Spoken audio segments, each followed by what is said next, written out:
Hello my dear students.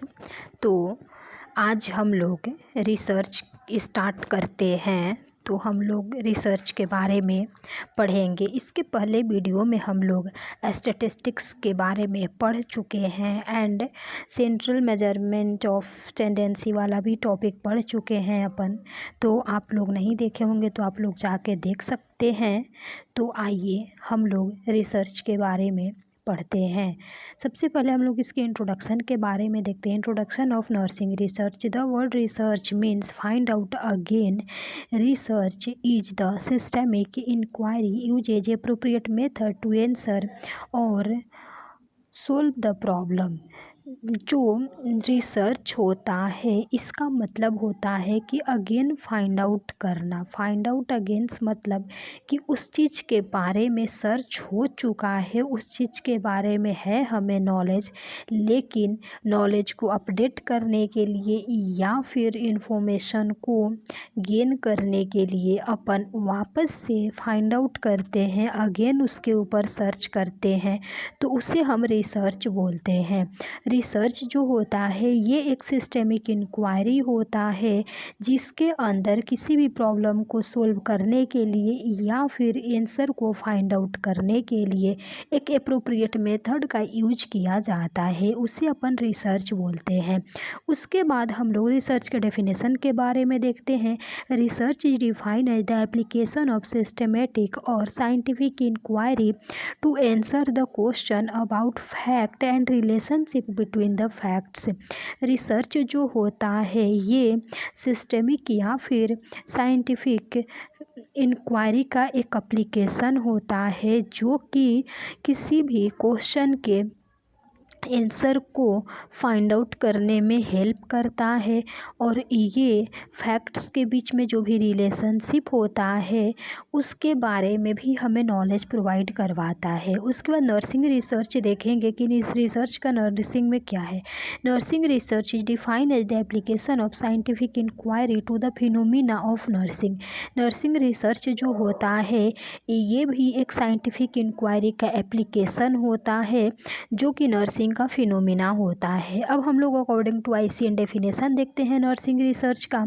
Nursing research is the way to identify new knowledge, improve professional knowledge, practice and use of resources effectively. यानी कि जो nursing research होता है ये किसी भी नॉलेज को आइडेंटिफाई करने का, प्रोफेशनल नॉलेज को इम्प्रूव करने का, प्रैक्टिस जो है एंड जो भी इफ़ेक्टिवली रिसोर्सेस है उसको एक यूज करने का वे होता है, उसे अपन नर्सिंग रिसर्च बोलते हैं।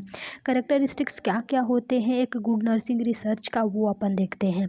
It should be order and systemic process. जो नर्सिंग रिसर्च जो होता है ये जो होता है एक ऑर्डर एंड सिस्टमिक प्रोसेस होता है। सेकेंड है अपना based on current and professional issues. जो रिसर्च होता है ये करेंट एंड जो भी प्रोफेशनल इशूज है उसके ऊपर बेस्ड होता है। Begin with clearly define purpose. इसका जो पर्पस है क्लियरली डिफाइन होना चाहिए। It should be clear, objective and logical process. ये जो होता है क्लियर, इसका ऑब्जेक्टिव होना चाहिए और एक लॉजिकल प्रोसेस होना चाहिए। Finding solution of the problem. जो भी प्रॉब्लम है उसके सॉल्यूशन को फाइंड आउट करना चाहिए। ऐसा नहीं कि अपन सर्च कर रहे हैं, रिसर्च कर रहे हैं किसी टॉपिक के ऊपर, लेकिन अपन जिस बारे में सर्च करना चाह रहे हैं या फिर जिस प्रॉब्लम के वजह से अपन रिसर्च कर रहे हैं उसका सॉल्यूशन ही फाइंड आउट ना हो तो फिर उस रिसर्च का कोई फ़ायदा नहीं होगा। तो इसलिए जो भी अब है ये प्रॉब्लम सॉल्यूशन होना चाहिए। Research should be develop, rectify and expand the professional knowledge. Research जो क्या करता है कि डेवलप करता है एंड रिफाइन करता है जो भी प्रोफेशनल नॉलेज है उसको। Research should B conduct through representative sample. जो रिसर्च है इसको रिप्रेजेंटेटिव सैंपल के थ्रू कंडक्ट करते हैं। Research should B conduct through appropriate method and tools. जो रिसर्च है इसको एक अप्रोप्रिएट मेथड एंड टूल्स के थ्रू कंडक्ट करते हैं। Carefully reported and recorded. इसको केयरफुली रिपोर्ट करते हैं एंड रिकॉर्ड करते हैं। Research must be enhance interest and motivation and encourage. जो रिसर्च है वो इंटरेस्ट, मोटिवेशन एंड जो भी इंकरेज है उसको इन्हेंस करता है। Adequate communication must be necessary. Research के अंदर क्या होता है कि एडिक्वेट एक मतलब कम्युनिकेशन प्रॉपर होना चाहिए जो कि नेसेसरी होता है रिसर्च के लिए। अगर जो भी रिसर्चर है वो कम्युनिकेट नहीं करेगा प्रॉपरली तो पता भी नहीं चलेगा कि रिसर्च में क्या चल रहा है क्या नहीं चल रहा है। इसलिए इसके अंदर कम्युनिकेशन भी नेसेसरी होता है कि प्रॉपर कम्युनिकेशन होनी चाहिए। Valid and reliable data collection tool are use. इसके अंदर वैलिड एंड रिलायबल डाटा को यूज करेंगे। इसके बाद हम लोग needs and importance purpose and application of nursing research, यानी कि जो क्या क्या नर्सिंग रिसर्च के नीड्स है, इम्पोर्टेंस क्या है, पर्पस क्या है एंड रिसर्च का एप्लीकेशन क्या है। कोई सा भी इसमें टॉपिक आए तो अपन इसी को लिखेंगे, या नीड्स पूछे या फिर नर्सिंग रिसर्च के इम्पोर्टेंस पूछे या फिर पर्पस या फिर एप्लीकेशन पूछे नर्सिंग रिसर्च का।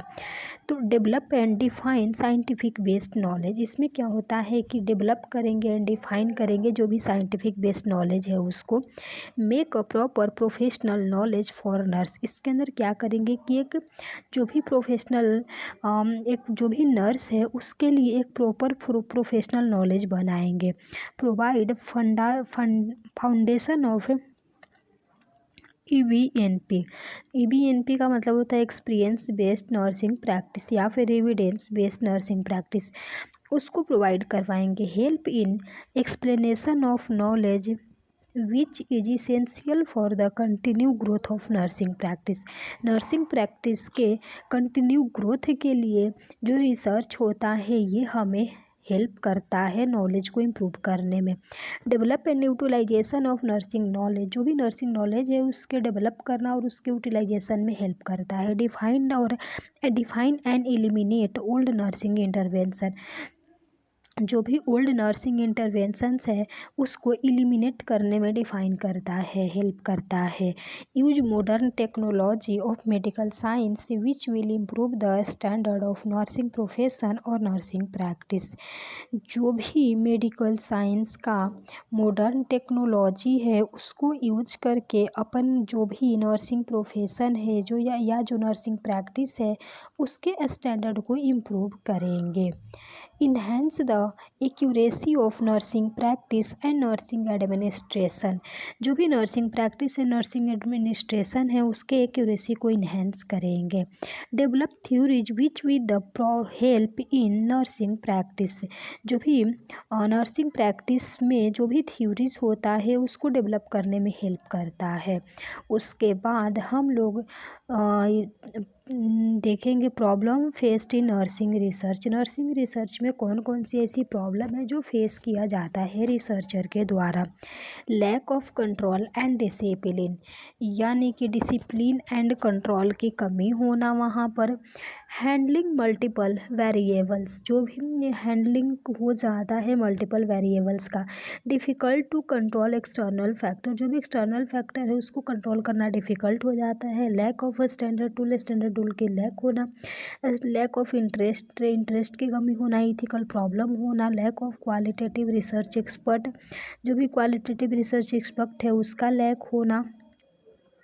उसके बाद हम लोग टाइप्स ऑफ रिसर्च अगले वीडियो में देखेंगे। तो हम लोगों ने आज डिस्कस किया रिसर्च क्या होता है, उसके इंट्रोडक्शन, उसके डेफिनेशन और नर्सिंग रिसर्च क्या होता है। उसके बाद कैरेक्टरिस्टिक्स क्या क्या होता है नर्सिंग रिसर्च का। उसके बाद क्या क्या need, importance, purpose and applications होते हैं नर्सिंग रिसर्च का। उसके बाद कौन कौन सी ऐसी प्रॉब्लम है जो नर्सिंग रिसर्च में रिसर्चर के द्वारा फेस किया जाता है। तो इसके अंदर आप लोगों को कोई भी डाउट होगा तो आप लोग कमेंट बॉक्स में कमेंट कर सकते हैं। Thank you so much my dear students.